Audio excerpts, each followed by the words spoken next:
Wait, it's not even loud. What? Damn. Can it? I don't know what's happening.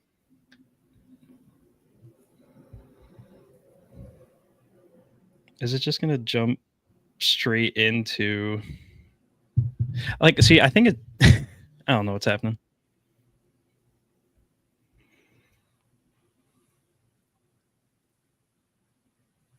Oh, that was sick.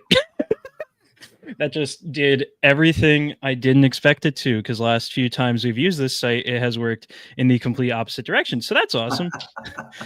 In any case, yeah, this is a live episode of Developing Hurricanes, something I never honestly thought that we would do, but somehow, some way, we have found ourselves doing on a Saturday afternoon. Of course, the most optimal time to do anything. Matt, how you doing?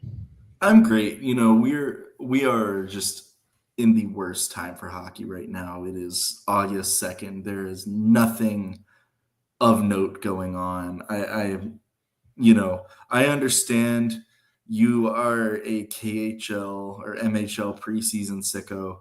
I have to be, I do not unfortunately, but partake. you're telling me Um, you're not spending money on USAHockeyTV.com to watch only Team Sweden and Philip Ekberg and Vigo Nordland play in the World Junior Summer Showcase? this year I am actually going to have to probably purchase Oh, that yeah. that Uh-huh. streaming product, but I do not want to do that very often. It's not great. I mean, I just can't believe you're not paying for it. I use a website for the most part, not that I would ever advocate for pirating, but it took them until the last day of the tournament and it's in Russian, so that's also awesome. But yeah, I have to watch the MHL preseason because they have, I mean, Roman Chakrin's played a good amount. I think he's played 2 or 3 games at this point. He's been the top pairing right-handed defenseman. Um for Loco, and I would expect him to get a look in training camp for the KHL team, but I also am not 100% sure because KHL preseason doesn't start for a couple more, at least a little few more weeks. But that actually leads me because Fyodor Avramov was named to the Sochi team, and Fyodor Avramov has been I think he's only played 2 games that I've seen in the MHL preseason, but he legitimately has dominated both games, and it's kind of funny because there's no reason for him to be playing U20 hockey anymore with the player that he is. And I Yeah. mean, he's looked insanely good every single point. He has 4 points in 2 games. Every single point has been a primary point as well. So there's absolutely no reason for him to be even sniffing U20 hockey, especially U20 hockey in the preseason. That's gnarly to me. Yeah, when we saw him at Dev Camp, I mean, we kind of saw that he was definitely a step ahead of the other guys that had played in the MHL. So I think it's natural to want him to play up a level next year. Yeah. Um I want a full season at the VHL. Like you can kind of say he had KHL experience, but he might have averaged like 45 seconds of game time, and that was on a good day because most of the time he was a 13th forward and he was just sitting on the bench in full uniform doing absolutely nothing but handing out water bottles. So Hey, listen, um he's a glue guy. he's a glue guy. He's 19 years old. Nah, I know, Um I'm just being silly. But yes, welcome. Hi, everybody. yeah. Uh Um, join the chat if you're not already here. mhm. We are going to answer questions. We're going to get into our top 10 prospect Yeah, rankings. I've told Matt a couple times that I feel confident in my 1 through 5, but then after 5, it's gonna get really, really bad. So You got to be confident in all of your rankings. I I'm think I not. think I'm you're going to not. be confident in all of it. I'm not. I won't be confident until we get till I hear player number. The minute it deviates from where we kind of match up is gonna be. It's gonna be really interesting, but I feel somewhat okay, and it's kind of funny because I just had to do the rankings for Dauber. I had to do the top 20, and I mean I used part of it, but I still those that top 10 for me was still just really awkward because I had absolutely no clue like what the best course of action was going to be for that. I again felt confident in my top 5, but after my top 5, no clue, absolutely none. I had fun with it. I won't lie. I had fun. That seems ominous to a certain degree. No, like, I don't know. It's fun. I have fun with these What's things. fun about getting potentially ridiculed online for your beliefs? Well, I mean, listen, I did it for years, and it's obviously, I'm doing just fine. But Yeah, good for you, um, man. really hasn't been any other real prospect news. I mean, like, to be expected. It's kind of the dog days of summer. Like, we're maybe a month and a half, I think, away from the prospect showcase. Yeah, KHL preseason starts in like the last little bit of August, so that'll be going on for a lot of the younger guys that probably won't have a chance to sniff the KHL or just the mainstay KHL guys in the first place. So the big one for me that I'm gonna watch obviously is gonna be Chakrin because I think he has a really good chance to. I think there's a chance he might stick at the KHL level or at least make his KHL debut this year because Loco lost a lot of guys, so I think there's a chance that he might get a look. I think Kerbin Limitov might get a lot more run, who I know we'll probably talk about later.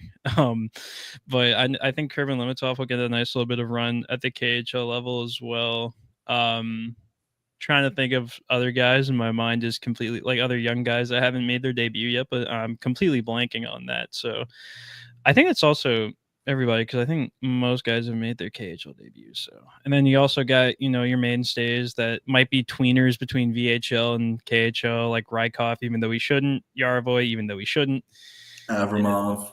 yeah, well, he I think he's better suited for the VHL, but Sure, but like Sochi sucks, so whoa, there's a chance. they definitely do suck, but that doesn't mean you have to say it out loud.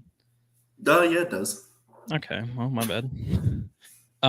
Yeah, I mean, I tried to think back to the last time that we recorded the podcast, and I don't know, but the Wolves have basically re-signed everybody. I guess Yeah, the the Canes Canes, re-signed but the Wolves. all the Wolves people. So all the mainstay guys besides Scott Morrow get to stick around for that. So like Suzuki, Sealeaf, and Sore. Yeah, I it's think really interesting. and This year, the Canes only brought in one like veteran guy in Gavin Bayreuther. Like, you're forgetting Mike Riley. no, Mike Riley's probably the seventh defenseman in Carolina. Yeah, but he'll spend time with the Wolves at some point, I'd imagine. Probably not. Just with the money he's making, it's not really I'd see him in the NHL more often than not. Oh, Um, but for me, it's like the only additions they made to the AHL roster were Caden Primo, Amir Miftakov, and Gavin Bayreuther. Like that's it. Like, granted, I mean, some of their guys are like they already kept what's his name um you can do it. well, Skylar Brindamore probably counts as a veteran. Josiah Slavin signed a 2-year deal, so this is the Yeah, second so year of his contract there. he's also a guy that probably just resigns, I'd imagine, down the line. I mean, maybe. I mean, I don't know. AHL contracts, like guys that are there just for the, purpose of being an AHL player, like those types of guys, it is not like I'm never going to predict who stays and who goes because it just does. There's so much that could change.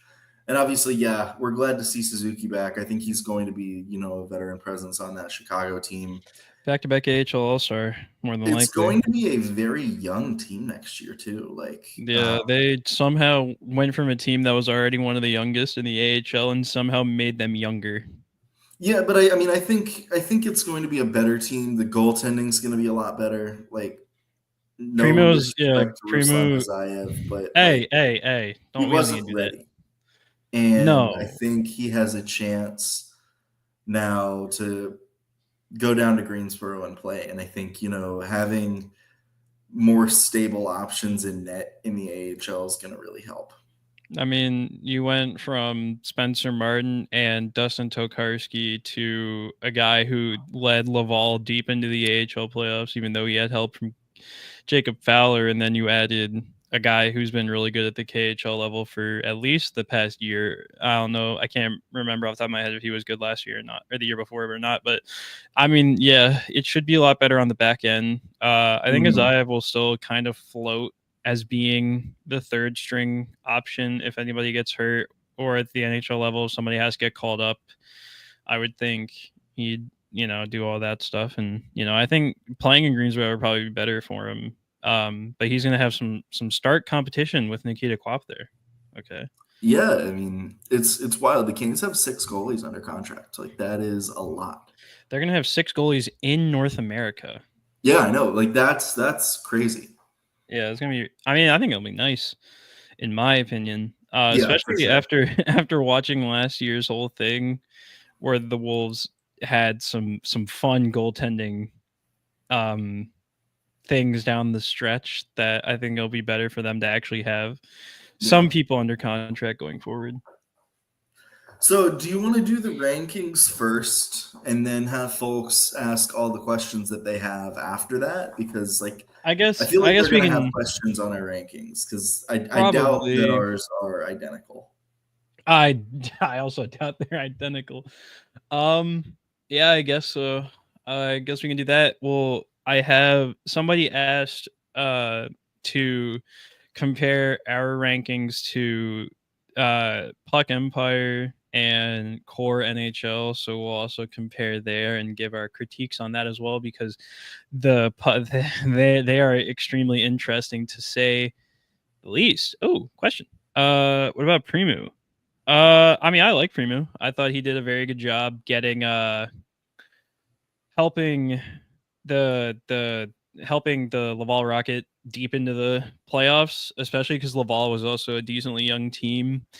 Um, I think Archer Shelovs would have been great, just because Shelovs is a really good goalie, but I don't think he would have made sense because he would have probably pushed harder for a backup spot, and he probably should be an NHL backup at this point. And he wasn't going to beat out either of Anderson or Kochetkov, so Yeah, I mean, I think with She Loves, I think that when they requested the trade, because I believe he requested a trade, if I'm not he mistaken.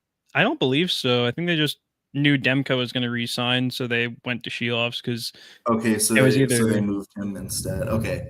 So I yeah. mean with Sheila, it's like he probably and his agent, when Vancouver was like, hey, they want to do right by him. We want to move you to a place where you can start, like, or at least be a backup. And so that doesn't fit in Carolina. Shelovs has been kind of an underwhelming NHL goalie, I won't lie. Like, he's been great in the AHL. He was good last year, especially during the playoffs, but as an NHL goalie, he's got an 880 save percentage. And so does Caden Primo. Like, Caden Primo is not much better at the NHL level, but I just think the Hurricanes went with somebody that they felt could be a better number 3. Also, how much did well, I guess I'll if I can find it. How much did Arthur Shelovs cost in a trade? It wasn't much. It was like a uh, hold on. Yeah, I was already trying to find it, and I'm already off to a. So they paid Chase Stillman and a fourth round pick in 2027, and I think the Canes might have given up a seventh round pick for Caden Primo. Yeah, I mean, like, granted, the fourth round pick, the value difference between a fourth and a seventh is not that much. I'll be honest. Yeah, but Um, still. but I mean, giving up Chase Stillman is like the equivalent of the Canes giving up like Ryan Suzuki. Whoa, man. Yeah, I Like, mean you're he's not a wrong. former first round pick reclamation project that you're looking to have. But like, for me, I don't really see Stillman carrying a whole lot of value. For Probably not. me, it feels like they just had to send a contract the other way. So I don't hate it. Carolina doesn't. I mean, like, the seventh round is very inconsequential in terms of like draft capital. So I think the Canes made out well there. Yeah, they did a good enough job. All right. I guess let's get into these rankings, which Let's do the rankings. I'm so excited. we're going from 1 down or 10 up. Probably 1 down. I guess that's somewhat easier. Ooh. 10 up's gonna be the death of me. Let's go from we'll go from 1 to down. All right. Okay, that's fair I'll enough. All because I right, feel like especially if we go 10 down, like 10 up, yeah. yeah, 10 up to 1, like the end of it's gonna be pretty Yeah, that's fair consistent. enough. All right. So I feel as if number one still hasn't changed for me from the last time we did a top 10. So I don't know if it changed for you, but my number one is still Bradley Nadeau. My number 1 is also Bradley Nadeau. I don't really think anybody has come close to him. I I mean, think I think honestly, Nadeau has done more to separate himself from the pack than others have done to catch up. catch up this That's year. fair, yeah. And I don't think they drafted anyone at least this year that came close. Even though I do have, I'm not going to spoil that, but Like um, the thing with every draft is like there's a chance you could get like the top prospect in the system, right? Like there's a chance that one of the guys could develop and be a huge success story. But like Bradley Nadeau has played in NHL games for the Carolina Hurricanes already, albeit not many. yeah, And he has played in the AHL as a teenager and scored 30 goals. Like that is noteworthy. yeah, that doesn't happen. And so for Nadeau, that's something where I'm like, okay, he does have the flaws. I don't think he's good at 5-on-5 right now at the pro level. I think he needs a lot of work there. But the fact that he was still able to be that productive is, I mean, like he separated himself. Like if he has a good offseason, I could see him at least getting a trial run with the Canes at the start of the year. Fair enough. All right, so I know for a fact our number two has changed because our number two last time we did this was Scott Morrow. Both of our number twos were Scott Morrow. Mine has changed, but mine was relatively simple because I just moved the guy I had at 3 up to 2, and I have Nikita Artemonov second in the system. I do too. Yeah, I Don't. wanted a little bit of dramatic pause. Like, oh my god, is Matt like already? No. Artemonov, I actually struggled a little bit here because I think there's players in our system that have a higher ceiling than Artemonov does. Yeah. But I think what Artemonov did at the KHL level this year, again, kind of like Nadeau, I can't like You can't deny it. He had so a like very even if like at his best, Artemonov might be like a 40 to 50 point NHL player, like he showed this year that like he could hit that ceiling. yeah, You know, 100%. He has a top 5 U20 scoring season in KHL history. You can't take that yeah. away from him. Now 3 I'm going to let you go first for player 3. Who do you have? So 3, and as I was writing this last night for the Substack post that'll go out after this, it's a player that I didn't include in my like B tier. I put him in my B minus to C plus tier. Unbelievable. Ivan Ryabkin Oh my god. Okay. is my third. And Hmm. this is one where like I'm still not a believer yet. But if Ryabkin hits, he has the potential to be the type of prospect that Carolina lacks. Like at his ceiling, he could be a top guy. And I don't really see that for a lot of the other guys in Carolina's system. I see a lot of players in the middle and a lot of players that could have like, could turn into like a Jackson Blake. And like Jackson Blake's a great player, but he's not a top line guy long term at the NHL level. So like for Ryabkin, he could be a legit top line goal scorer if everything breaks right. There's a lot of outcomes there though, right? Like for me, I'm like he's either going to be one of the greatest players we've seen Carolina find, or he's going to be like absolutely frustrating to watch. And that's kind of the range of outcomes that you take. Like Carolina's taken that in the past. I'm Yeah. not going to name names because I don't believe any of them have worked out. But like Okay. Carolina has taken the polarizing prospects in the past, so I'm willing to bet on the upside because there's not a player after Nadeau that has that much upside, That in my is opinion. that is fair. I have Ryabkin in my top 10. He is not that high, and it was solely for the reason that you talked about, that he could be anything.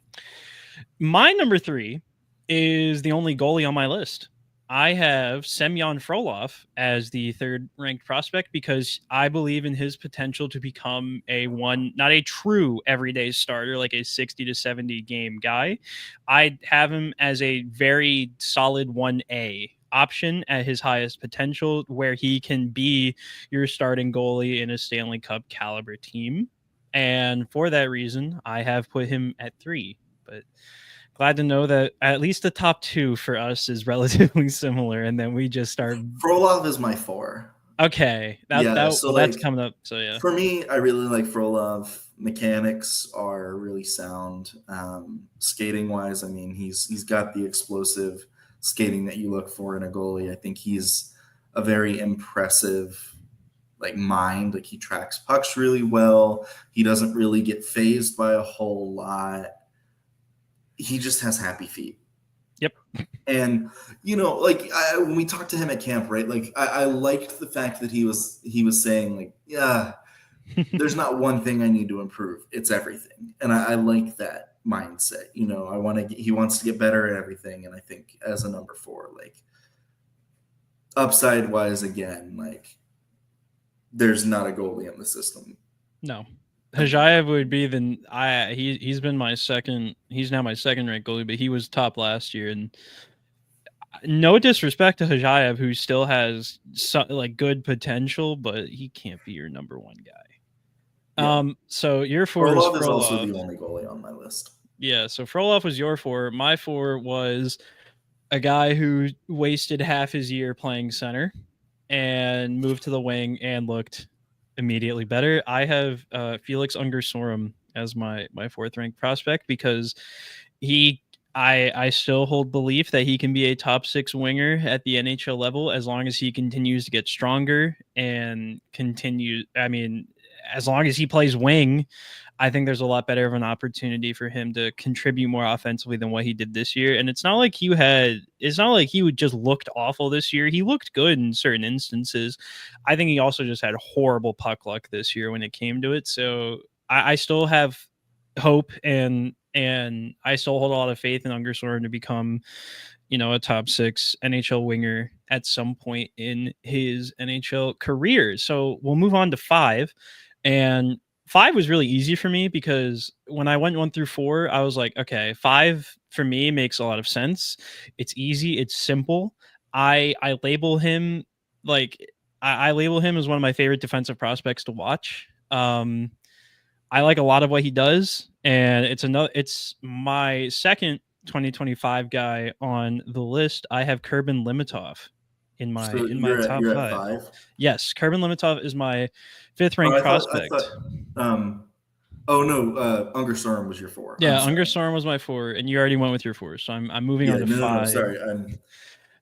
So Kerbin Limitov is my 5th ranked prospect. I think at his highest potential, he can be a top four guy who can play in most to all situations, whether that be if he needs to chip in on the power play. I think he has the potential to do that. If he needs to chip in on the penalty kill, I think he has the potential to do that. He is and it's mainly just due to his skating. He is one of the most. I'm not. It's kind of a weird way to describe it, but he is just a beautiful skater.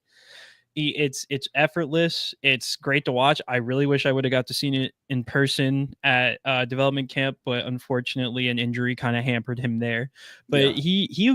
he's insanely good skating wise. He plays with He tries to play with a proactive mindset, which sometimes can get him in trouble, but he does a lot of things right. And if he can rein in and become a little bit smarter and start putting up more points, but just with his skating base and overall style of play, I think he can be a top 4 NHL defenseman, be the first NHL player from Dagestan. Kervin Limitov is my number 5 rank prospect. How about you? So I think my number 5 is a defenseman, but it's a defenseman that I'm ranking here because he's so close to the NHL, and it's Charles Alexis. Okay, fair enough. Yeah, I really like the way Legault plays. I think he checks a lot of boxes for what Carolina looks for. He's fast.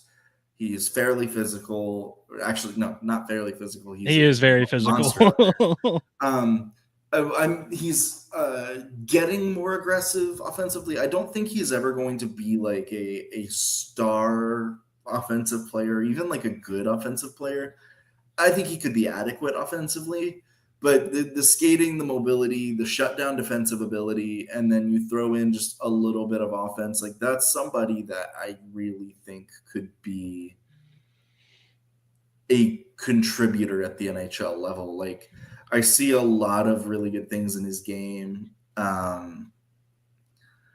He may not have the highest upside. He may only be a third pairing guy, but he could play in the NHL as early as this year, I think.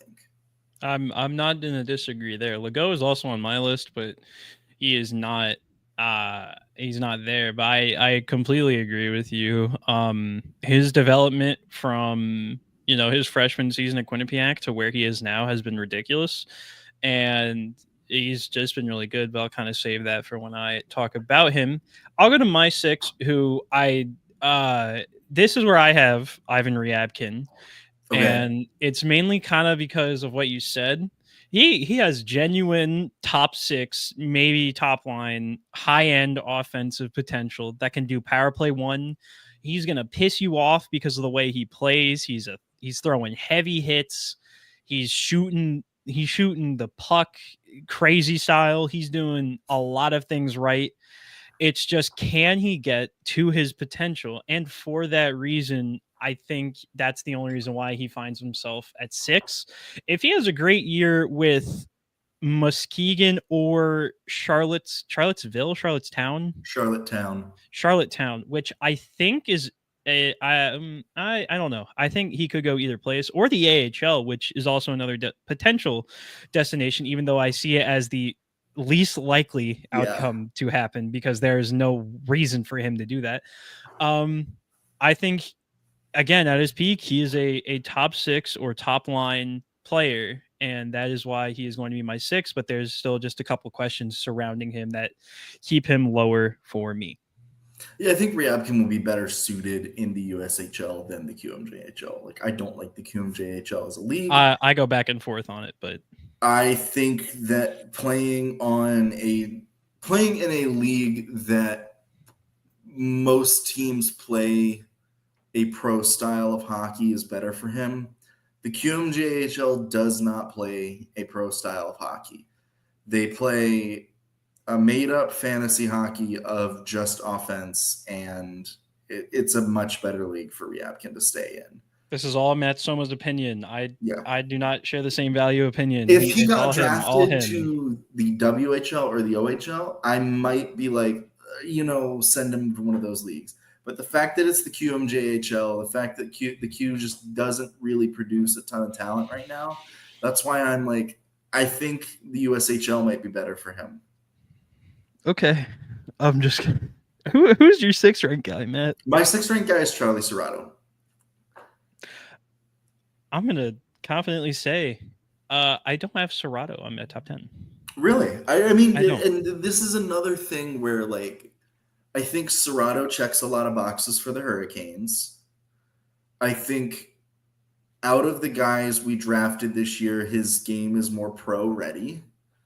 He has, I would say he's a good but not great skater. He's strong two-way. I would say, like, he's, a lot of guys that get drafted at center don't really stick at the position. I think he actually he will stick at center. Yeah. Yeah. So, like, that's already pushing him a little higher because there is absolutely no competition in the system for Charlie Serrato at center. Hold on now. Okay. I don't disagree, but actually I don't know. I can go back and forth on Serato being in my top 10, but I'm gonna stick to Yeah, what I he's have just he's a, because. he's But a guy that I think like I put in because like out of the games or out of the guys we drafted, he's more pro ready. I think we could be seeing him in the AHL as early as like March. it depends on how Penn State does, but that is also a Penn State team that enlists Serato, obviously, Aiden Fink, who I think just led the college Gavin in McKenna is scoring. joining I was them. getting there. Yeah, Gavin McKenna, yes, projected number 1 in 26. Jackson Smith, who was just a top 15 pick. They also brought in a couple solid CHL goalies, or at least one solid CHL goalie as well. And they just brought in Matt Godowski, who is one of the best defensemen in all of college hockey. So that team's probably going to be primed for a deep, deep playoff run. So yeah. I I don't know mean, if it would be I could that see early, him, but not being ready until April, and that's fine. But like, I just think with Serato, yes, the upside's not there, but again, like a similar vein with Legault, I just uh, think he could be a player that's on a fast track to the NHL. that's exactly what I was about to say. It reminds me a lot of how Legault played out, where he got drafted after a really solid freshman season. He played one more year, showed a lot of signs of improvement, made the jump, and looked really good at the professional level. So I wouldn't be shocked if that happens in basically the exact same way for Serato. So my 7, and I'm noticing now I went a lot more on potential than like NHL readiness, and that's just a way I kind of view prospects in general, and that's why I try and separate Yeah, I did a like bit of both here, I I think. try and separate it in my opinion, where I separate potential with NHL readiness because I think they clash in style and especially they clash in value to the beholder. So in sticking with my right-handed defenseman rankings, I have Dominic Badinka as my number 7 because of his long-term NHL potential. He's kind of the same thing as Limitov to me, and the reason why Limitov is higher because I think his hockey sense is a lot more pro ready and a lot more just advanced than Badinka. But I mean, Badinka's a strong skater. He has the prototypical size you want. His defense is a lot more ahead of his offense right now, but his offense is also still decent. I liked a good few amount of his moments from his North American debut in both the playoffs and in the regular season. I think there's a lot to like about Badinka's overall game. This is a guy, if he can improve his hockey sense, can probably be a top 4 NHL defenseman that can chip in most situations. I'm still iffy on the power play, leaning toward probably not, but it's a guy that can play in your top 4 and look really solid if he adds on more weight, which it seems like he has over the past year. He has all the potential in the world, and he was another guy like Frolov who said when he because we all got to talk with Badinka, and he said there's not one specific thing in my game I want to work on. I need to get better all the like overall. So Badinka is my 7th ranked prospect. My 7 is Felix. Wow, he Yeah. really fell. Yeah, I mean, I just think with Felix, the potential is there. I'm just not sure about what his future looks like because the skating is average at best. He's very, very tiny and doesn't go to the middle of the ice. He doesn't win a lot of puck battles. Like, it's just a very tough profile to see making it to the NHL. With that being said, he's the smartest player in Carolina's system and can Yep. do some absolutely unreal things with the puck. I mean, last preseason, he absolutely undressed Roman Yossi for a goal, and it was Oh unbelievable. yeah. I Like, that still replays in my mind from time to time. it does. And I think with Felix, as a player, I look at what he's done in the preseason. It didn't match up at all with what I saw in the AHL last year.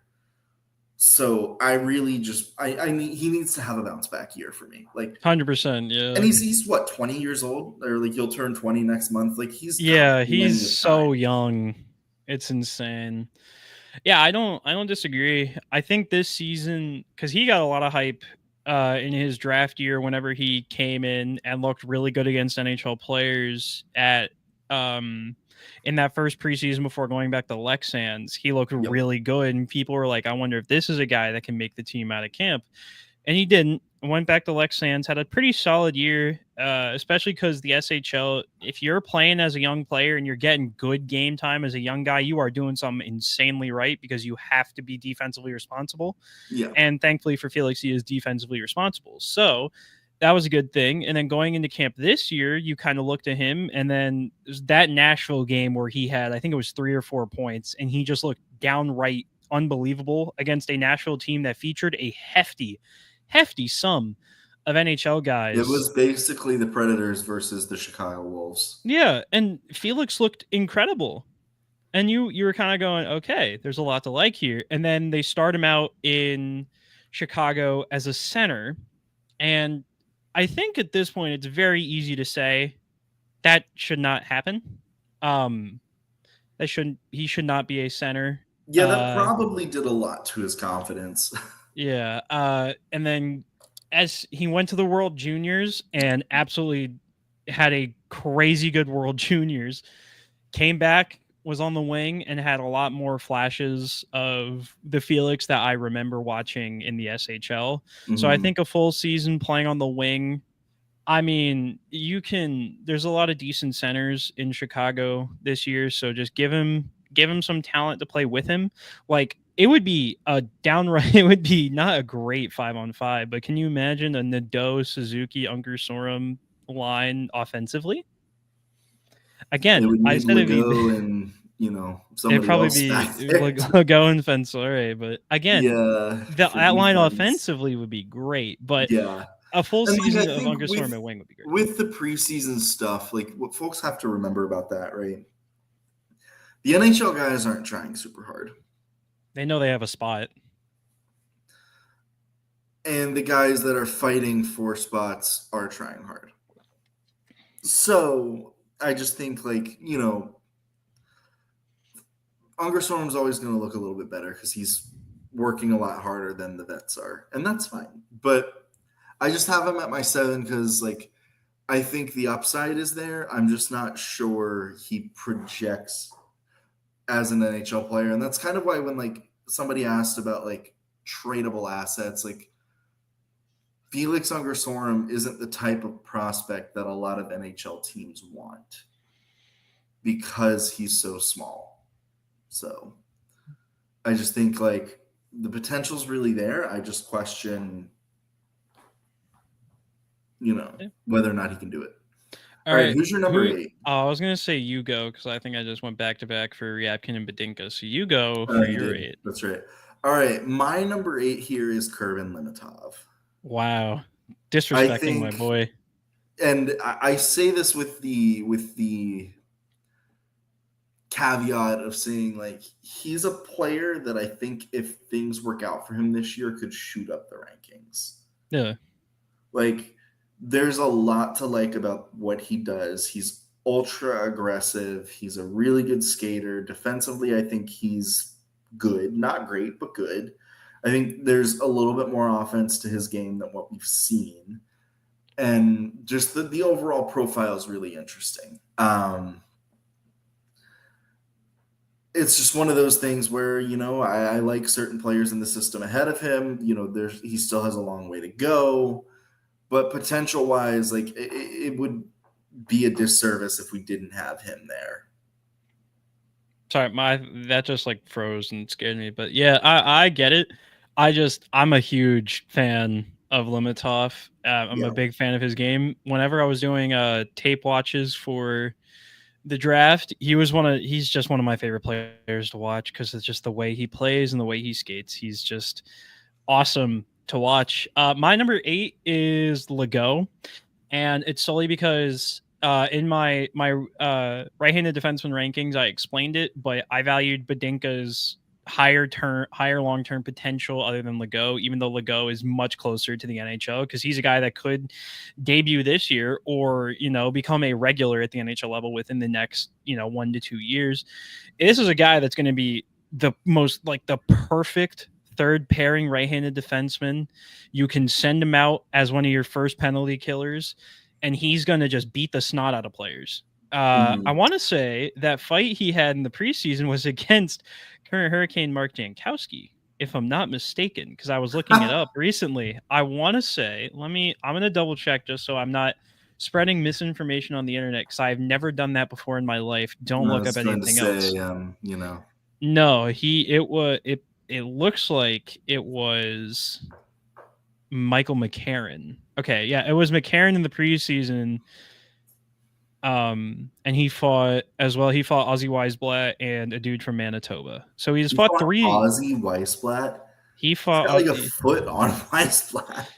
I don't know what happened in that game, but he did fight. But Legault is the perfect third pairing even strength defenseman. He's a great penalty killer. He is a super physical guy.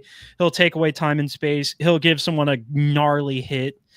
He'll stand up for your guys if anybody takes a bad hit. He's just a guy that you want on your hockey team. And there's a lot to like about Legault. I just put him at 8 because I value the long-term potentials of guys like Badinka and Limitov a little bit more. But that's not to say I don't love Charles Alexis Legault, because again, he is a sick player to watch, and his growth over the past couple of years has been unbelievable. And I'm happy he's in the Hurricane system because he's super good. My number 9, back to Russia, my favorite place on planet Earth. I have the guy that I thought was going to be in Chicago this year, but ended up re-signing for one more year in Chelyabinsk, in Alexander Rykov. He is my number 9 prospect. He's a good player. I think injuries have plagued him heavily over the past 2 years, to where he's not talked about as highly as he was going into, making his KHL debut at 18, 19, I think it was 18. And he had a long stint at the KHL level at 18 years old, getting good playing time. He was primed for a mainstay KHL spot going into last year, got hurt at the beginning of the year, kind of bounced around the MHL, stuck at the VHL, and then became a mainstay at the end of the regular season and all throughout the playoffs, where he became a consistent fourth line guy that got a tiny little bit of penalty killing time as well. Rykov is a great forechecker. He has good skating ability. He has a very good hockey mind. He's smart on the ice. There's a lot to like about Rykov. I think injuries have taken away a lot of his things, and he's a guy that if he stays at the KHL level this year, which is going to be really rough because of who Tractor has brought in, whether that be Igor Korshkov, former Canes prospect. They brought in Pierre Dubé. They brought in Mike Vecchione. They brought in a ton of forward depth. They've signed quite a few good forwards. So I wouldn't be shocked if he spends the majority of the year in the VHL, but it's a guy that probably should be ranked higher, whether that be for injuries or just opportunity at the KHL level. Yeah, I mean, with Rykov, it's just, can he stay healthy, right? If he can, there's a lot of potential there. What are you at, number 9? Yes, we are 9. This is where I have Dominik Badinka. I say all this knowing that Badinka turns 20 in November, so he's so young. He's still very young. I'm not really buying what he's selling. For shame.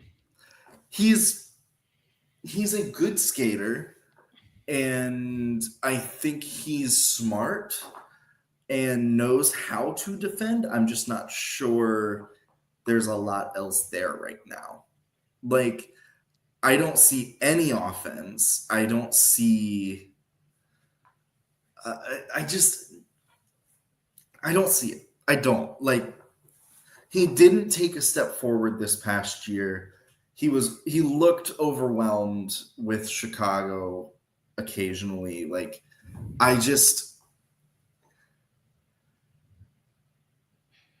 And then, I get him to dev camp. So I'm because I already have a benchmark of where he was at last year, right? Mm-hmm. And I'm looking at him and I go, ooh, there's really not much that's changed from last year to this year. And he had a full healthy season in the SHL. So for me, I just look at that and I go is that really? It concerns me, like the fact that there wasn't a lot of growth. Maybe Chicago will be better for him, but for now, I'm not sure what to make of him. Okay. I mean, I think he kind of got passed over, and I think it was mainly because of the offense that he didn't get a lot more look at in a Malmo team, but he kind of just got stuck on that third pairing and really never clawed his way up. And I do get it. I still just I see the vision, and I that's why I have him up there. Who is your 10? Who's rounding out the rest of your list? My number 10 is Justin Poirier. Oh, whoa, whoa, whoa. Yeah. That is a big change. Okay. What is it? I don't think you had him last time. Poirier was my 10 last time. Oh, was he? Oh, well. Yeah. It shows how much I'm paying attention. So I think with Poirier, like I really like, again, it's a similar thing to Unger Sorum where I'm not sure his build can make it for the NHL, but I do think he's more aggressive on pucks. He's more physical. And I mean, like, you can't talk about Poirier without talking about the shot. I mean, it's a ridiculous shot. So, like, the way I see it is like Poirier going to Maine next year is what kind of pushed him over some other guys. Because I think instead of staying in the QMJHL, going to the NCAA and playing against older and more physical and faster competition is going to help him tremendously next year. So I just like Poirier. I think he's a solid player. I think, he's doing enough to make me think that, he could play in NHL games. And so I think that that's why I have him at 10. Okay. Yeah, I mean, I think Poirier is one of the most fun builds of a player you could imagine, because take what you love about Jackson Blake and the willingness to go into board battles and winning them more often than not, put that into a 5'9" hockey player who somehow is incredibly physical, and then apply, instead of Jackson Blake's, playmaking ability, give him a nasty release. Yeah. I mean, that build is sick. And I think Maine's going to be a much better place for him than Drakkar, and that's no shade to Drakkar, but Maine plays in a Hockey East that is going to be downright unbelievably good.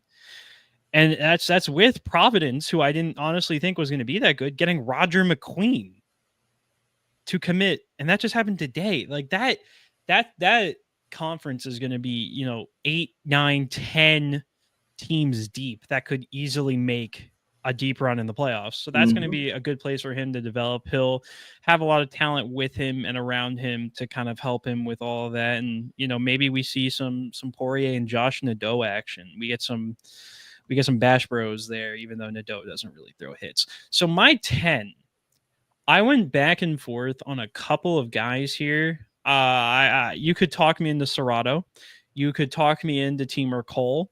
You could talk me into Andrei Krutov. You could talk me into a lot of different. Okay, don't do that. You could talk me. There wasn't one that I expected you to say. He was in my top 10 last time, so you can talk me into a lot of guys here.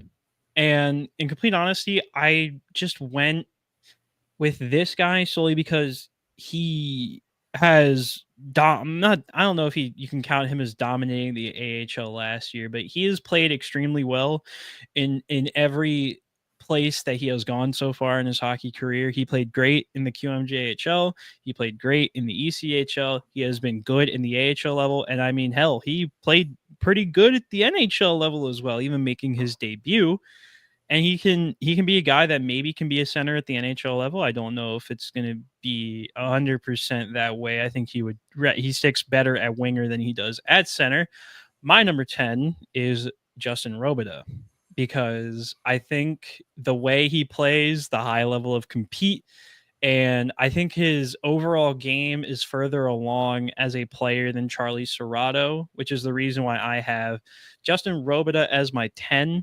And that will complete our top 10 rankings that are, I think we kind of have, I think every every player is the same except for I have Rykov and Robida, and you have Serato. Poirier and Serrato. Yeah. Yeah. All right. And I So think so for me, like I'll give you my like honorable mention tier, like of guys that like you could have, like you said, talked me into. Robidas there. The reason I elected not to put him there is I'm not sure where he fits. that's fair. Yeah. Like the Canes have a lot of Justin Robidas. Hey, man, that's not very So nice. that's something I think like Timur Cole I could have been talked into. I could have been talked into Avramov and Bausov. Like you know, Okay, I don't. I um, think Bausoff for me, I probably couldn't be talked into right now, but in the future maybe. I think like if he's one of those guys that I mentioned because I'm like if he has a good season, he's probably here Yeah, I this think time next year, or definitely if maybe he has like a good when year. we revise the prospect list, like after the trade deadline or something. You know, like Yeah, I think that's fair. I want to spend a quick minute talking about Timur Cole because that might be another one of my favorite guys in the system. I saw a lot of him this year because I was able to get a lot of SKA. I had watched a lot of SKA KHL games anyways because of one farewell tour for Alexander Nikishin, but Timur Cole as an 18-year-old played multiple KHL games, didn't look out of place in multiple KHL games, mhm. and he looked good. And then he goes to the MHL. He's playing 24 and a half minutes a night on average, which is top, I think, 10 in the league. And then he goes, helps lead SKA 1946 to a MHL final, loses in 7 games to, shockingly enough, Semyon Frolov's team. Mhm. And he wins best defenseman in the MHL final. That is a guy that you took in the 6th round. He looks unbelievably solid right now. And now he's Yeah. going to probably get a full VHL season with Dynamo St. Petersburg after getting traded to Dynamo Moscow. And yes, there's a Dynamo St. Petersburg at the KHL level and a Dynamo Moscow at the KHL level and a Dynamo St. Petersburg at the VHL level. It is the most confusing thing ever, but it happens because Russia is so unbelievably cool. Okay, All that right, is we our do have a top question 10. here. Do you guys consider Suzuki a prospect still, or is he just not top 10?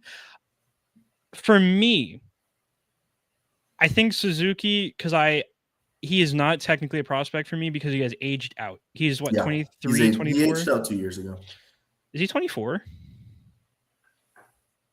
Might be But it's 5. the same way, like, I know I included Yoel Nystrom as a prospect in the right-handed defenseman rankings, but I count him as a prospect still because I normally do the age 23 season, but once that season is over, you officially graduate, which is why I'm still going back and forth on whether I'll give Alexander Nikishin the prospect title, even though he is definitely not a prospect. But Yeah, it's Suzuki gonna. is 24.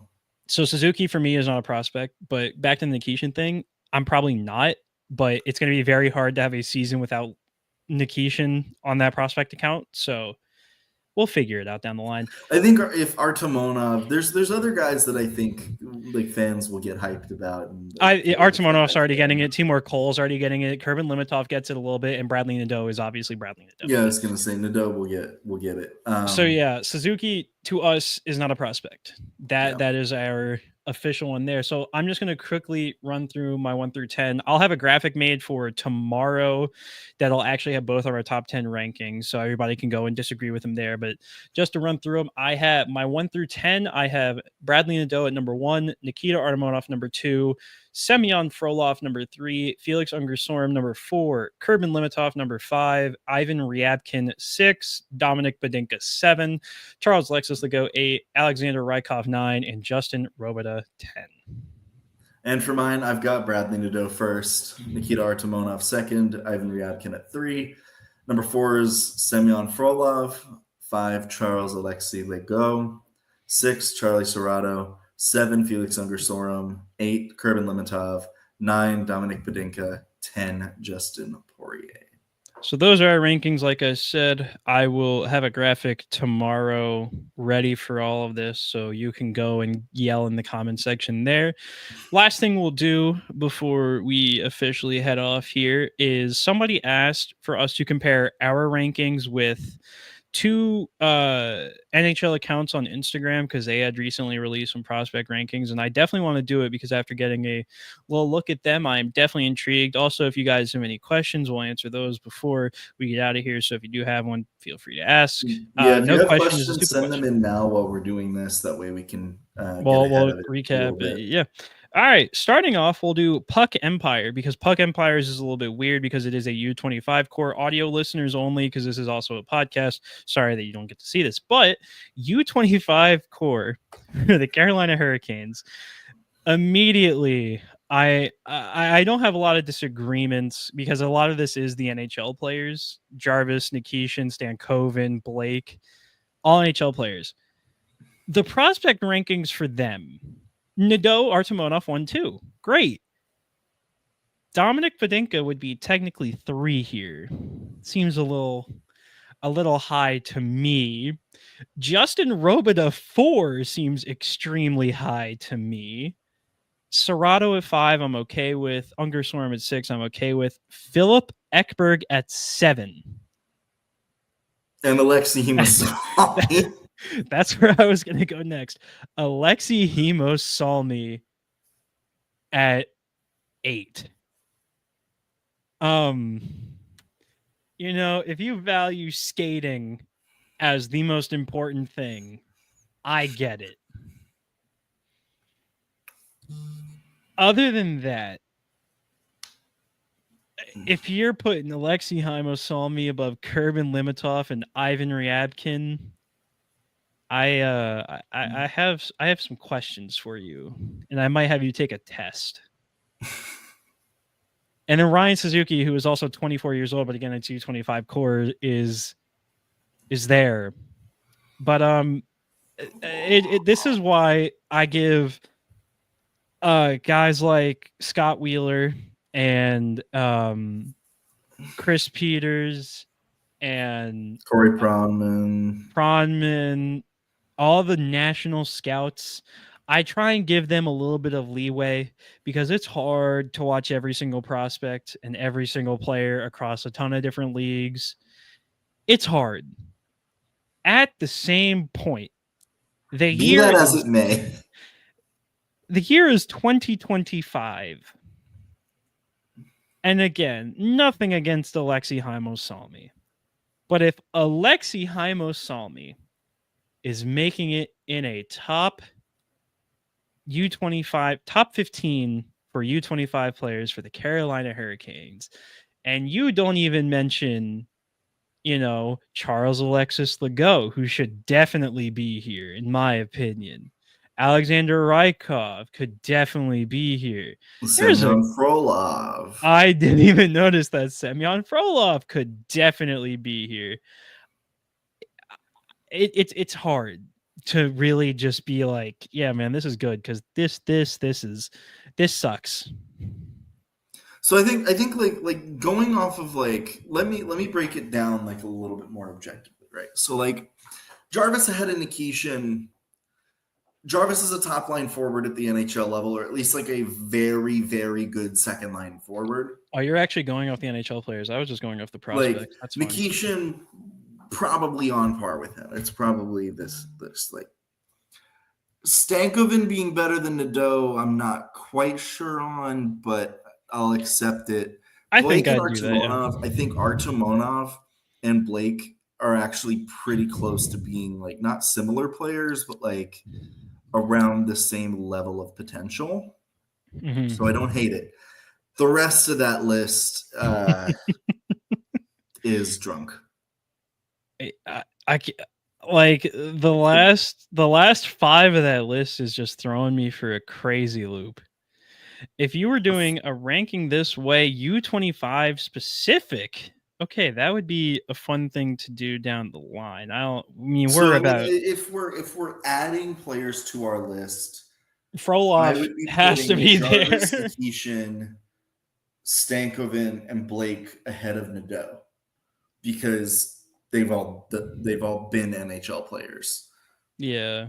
Like the list would start of prospects would start at With 5. with all the I was gonna say with all the NHL guys first, and then you roll through. But then I mean, like Nadeau Artemonov is a solid first two there.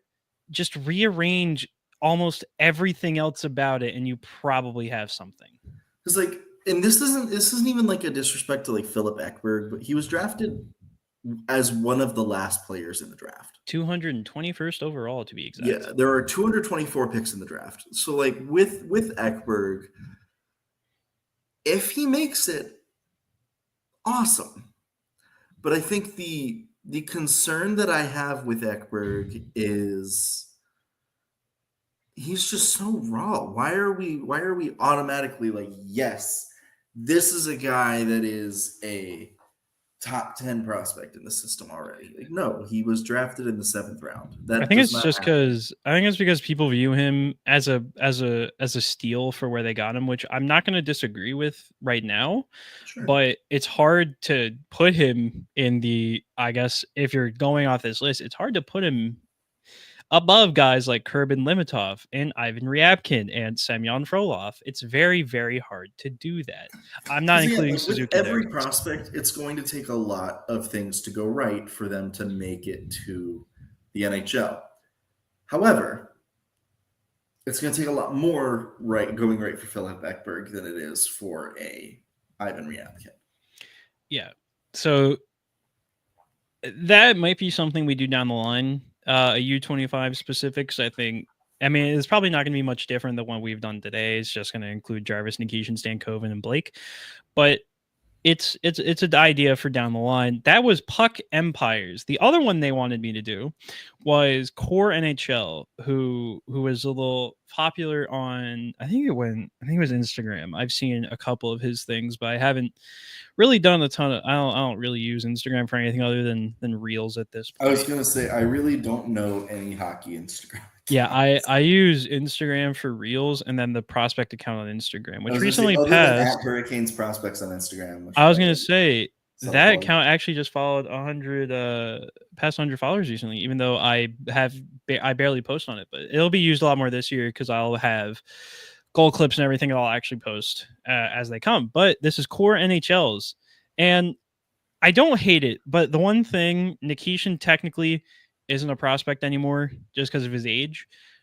Here, there's a few things that I think we need to talk about here. First up, Artemonov over Nadeau.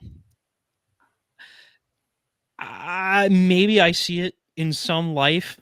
I know it's kind of hard to. Also calling Nadeau a center. LOL. Yeah, the that was another thing I was going to get into was the positions, but I think it's I as much as I love Nikita Artemonov, who just had a great KHL season. It's hard for me to still put him above Nadeau because they both played at professional levels, but Nadeau scored 33 goals. That's unbelievable. So I would still put Nadeau ahead of Artemonov. Ryabkin at 3. Matt was the Matt had foresight in that regard, I guess. But I don't hate it. I can see it. Frolov, great. I agree. Philip Ekberg. I don't understand what the obsession with him is. I need to find out. Twitter liked him, so I'm thinking that's what it is. It has to be. But again, I think it's just because people see him as a value steal. But again, he was a 7th round pick, and again, it's nothing against Ekberg because he has. I like the player. It's just you cannot put him above Kurbin Limitov, in my opinion, or Felix Unger-Sorum, or Dominic Badinka. Also, Charlie Serrato played center. He's a center. Yeah. When did he play left wing? So here's I'll give this like a compliment sandwich.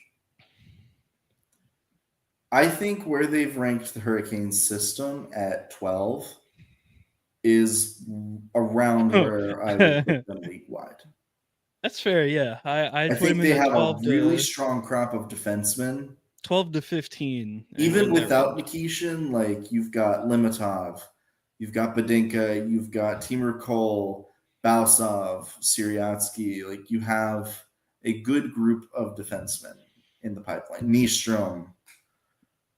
There's a lot, yeah. Yeah. There's a So lot. like I A lot of think good there's guys a good there. amount there. Forwards wise, yeah, again, like they don't have like a true star, but Nadeau and Artemonov are really solid B tier prospects, B plus to B tier prospects. Rabkin has extremely good potential, but he has to hit it first or show Correct. that he can hit it. And then goalies, like it's really just Dude, Frolov, but Frolov's a really good goalie. he ranked. Hey man, whoever you are, Mr. Core NHL, 16 for goalies. So there's a lot of teams that have like nothing in net. Like a lot of teams draft like those like CHL goalies in the late rounds and expect it to work out, and they never do. Like It's I still don't because again having you have Frolov, and then I Frolov. think Hazayev is at least interesting enough to where like I would put them in the top half of. I would, and it is kind of again it's a little rich coming from the Canes prospects guy, but I still think it's rough for me to see them in the top 20. I still think they're in the back half It's just because all being they have is carried heavily by Frolov. Frolov, but like I think if you look at the like most optimistic projections of Frolov, I think like yeah, like that's a fair spot to put him. Yeah, it's and I think they value defensemen. I think they have that right at 7. I think that's pretty fair because again, we didn't even mention guys like, Simon Forsmark, Vladimir Gurdin, and Noel Franzen. Oh yeah, no friends that exists. He does. He might, he might get some SHL minutes this year instead of getting Yeah. loaned out to Hockey Allsvenskan.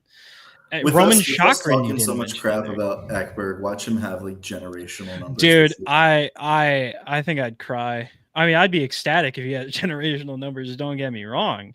I think it'd be really funny. But and again, it's not us hating on Ekberg at all. It's just if Somebody you having him in your top 10 is setting him up for failure at somebody this just moment in posted time. on my dead granny, Artemonov is not better than Nadeau. Who, bro? Wait, what? Because Comment from Village Spear. that might be the greatest comment That is. on my You're not dead wrong. Like granny. Artemonov is going to like I think he could be a good NHL player.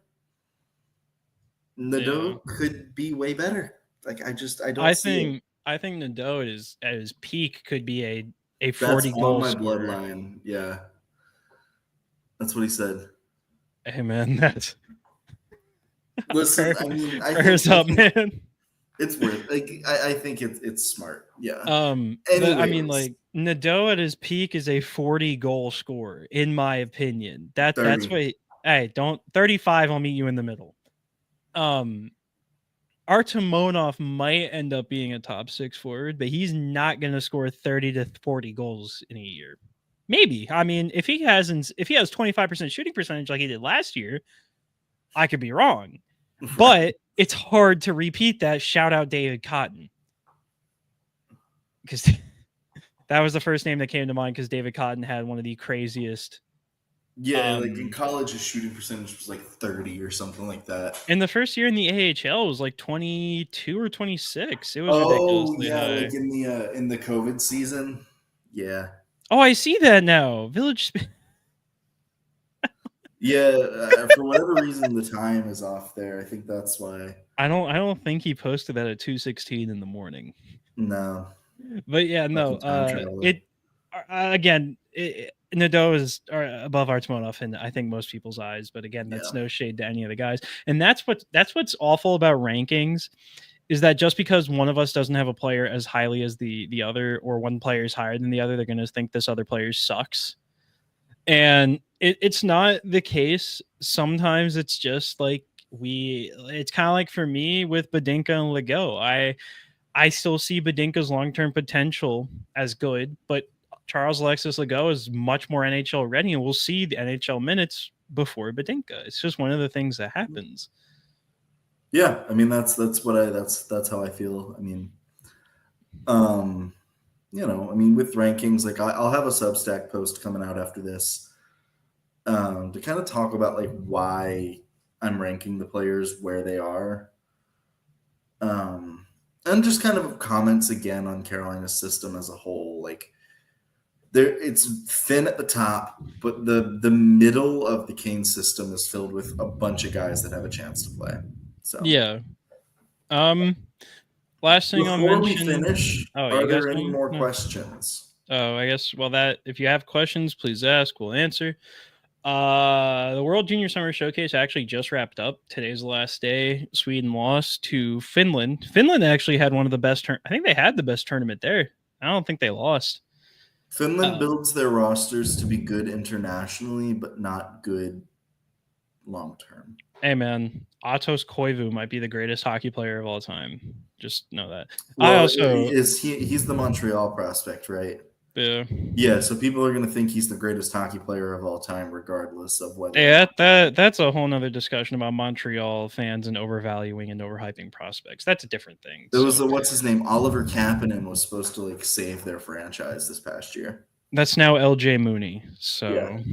All right. Is there a strategy where we could get better at the top of our pool? Seems like a lot of depth, but low top end. I mean, if you could lose hockey games. The best strategy to get better at the top end of your pool is just having top 15, top 10 picks. Yeah. If anything else, it's just hoping to God that the teams these guys play for have strong development systems to where they can become better players over time. That's why a guy I'm trying to think of like higher risers, but honestly, I didn't really have anybody that actually rose up my rankings too much that was there. But like a guy like Timur Cole, for me, was a guy that was a 6th-round pick and is now, to me, he probably should have went earlier just because of the way he plays and the development that he had last year in the SKA system. And that's why, shout out Roman Rotenberg. He did one thing right before he got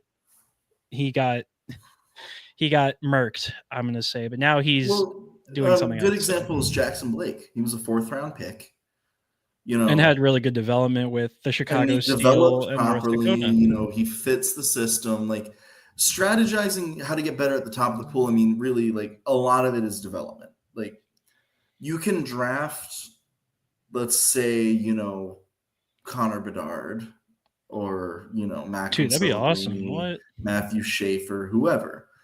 But if you don't develop them properly, like they're not going to be top guys. Like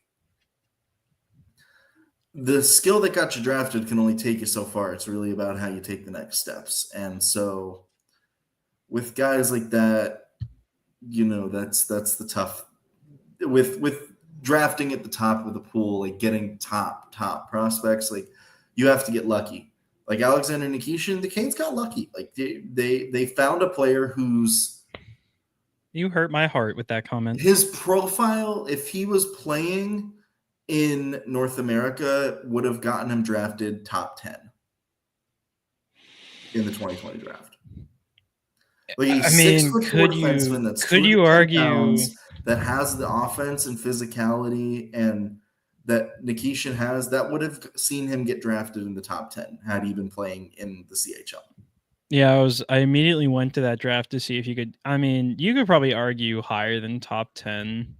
Yeah. I mean, there's definitely closer conversations for that, but yeah, it for getting better at the top of the pool, it's the easiest way to do it is be San Jose and be disgustingly bad, end up with Smith, Celebrini, Dickinson, Chernishoff, and whoever they drafted this year that they took Misa. Yeah, Michael Misa. So just draft in the top like 5 for a couple of years and you'll probably look really good. But again, development, yeah, it was Misa. I don't know why I blanked on that. But and Ravensburgen, yeah, man. Okay. So scared. He looked awful. I mean, to be fair, all of Canada's goalies at the Summer Showcase looked downright awful. Well, it's because Canada can't develop goalies.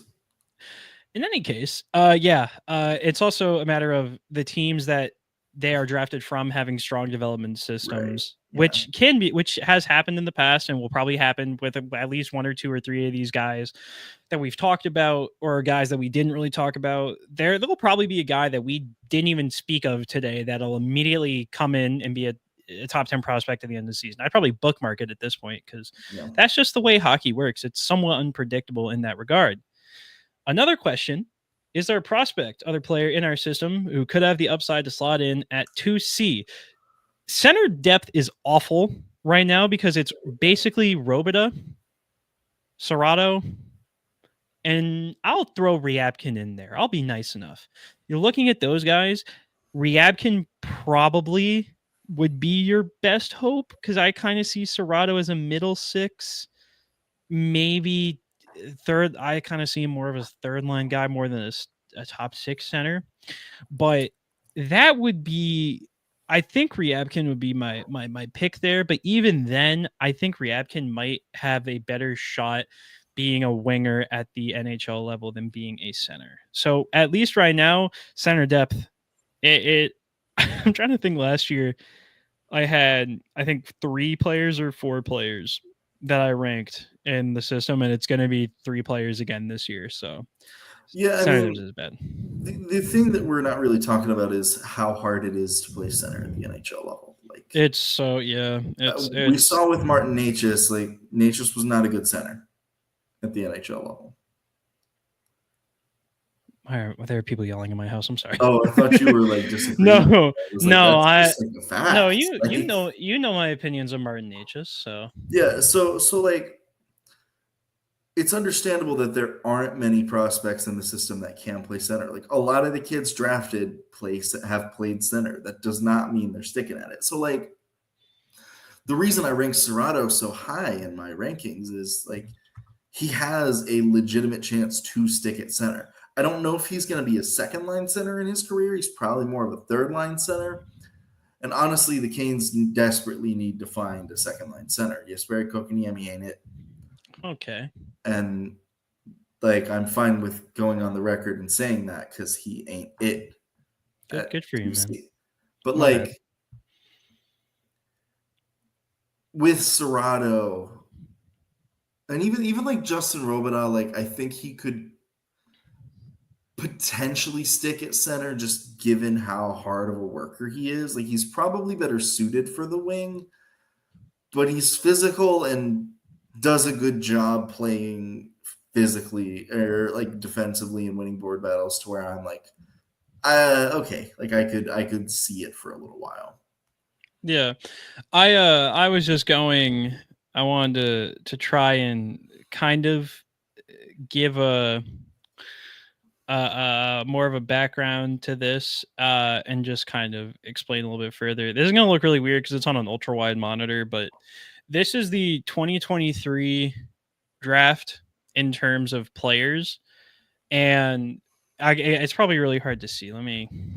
That's not even the right screen. I am so technologically savvy, it's insane. So like at the top, Connor Bedard is sticking as a center. Carlson has kind of flip-flopped back and forth between center and wing long term. I think he probably is going to stick at wing depending on how Anaheim does that. But like Fantilli's a center, Smith is a center. Leonard played wing for the majority of his time for Washington so far. Michkov's also a winger. Yeah, Michkov is a winner. Danielson is a center technically, but I think he, as an NHL forward, he'll be a winger. Dalibor Dvorsky has played center in youth, but he is definitely going to be a winger at the NHL level. Zach Benson is a winger at the NHL level. Matthew Wood has played center at times. He's a winger. Honzik has played center at times. He's a winger. Barlow is a pure winger. Oliver Moore, I can probably see sticking at center, but that can be debated. That's also because Chicago's center depth is doo-doo butt. Charlie Stramel, I think, is technically a center, but he probably won't stick at center at the NHL level.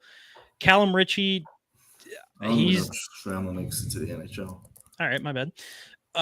Ritchie is probably an NHL center, but he's not like the highest end of talent.